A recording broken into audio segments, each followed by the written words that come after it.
இன்றைக்கி பண்ண போகிறது ப்ரெட் ஆம்லேட்டு சிம்பிளாக பண்ணலாமா? ரொம்ப சிம்பிளாக தான் இருக்கும், ஆனால் டேஸ்ட்டு சூப்பராக இருக்கும். 1 டே ட்ரிப்பு தாங்க ஊட்டிக்கு கிளம்புனது, ஆனால் 2 டேஸாக பாடி பெயின் ரொம்பவே கஷ்டமாக இருந்தது. அதனாலேயே குக்கிங் வீடியோஸ் எதுவுமே போட முடியல. பிரேக்ஃபாஸ்ட்டு சிம்பிளாக முடிச்சுக்கலாம் அப்படின்னு தான் ப்ரெட் ஆம்லேட் பண்ணுறேன். உங்களுக்கு பிடிச்ச மாதிரி எந்த வெஜிடபிள்ஸ் வேணாலும் சேர்த்துக்கலாம். இந்த மாதிரி ப்ரெட்டை வச்சதுக்கப்புறமா முட்டையில் நான் ஆல்ரெடி உப்பு போட்டிருக்கிறேன். உங்களுக்கு தேவைக்கேற்ற மாதிரி நீங்கள் உப்பு போட்டதுக்கப்புறமா வெஜிடபிள்ஸ் நம்மகிட்ட இருக்கிற எல்லா வெஜிடபிள்ஸும் போட்டதுக்கப்புறமா நான் பன்னீரும் சேர்த்து போட்டுக்கிறேன். காரத்துக்கு ஏற்ற மாதிரி கொஞ்சமாக பெப்பரை மேலாக தூவி விட்டதுக்கப்புறம் சைடில் ஃபுல்லாக அப்படியே கொஞ்சமாக எண்ணெய் ஊற்றி கொஞ்சம் செட் ஆகிற அளவுக்கு நம்ம டைம் கொடுத்ததுக்கப்புறமா மெதுவாக பார்த்து பக்குவமாக திருப்பி போட்டுக்கலாம்.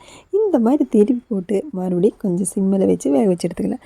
அவ்வளோதாங்க, ப்ரெட் ஆம்லேட்டு பிரேக்ஃபாஸ்ட் ரெசிபி சூப்பராக முடிஞ்சிருச்சு.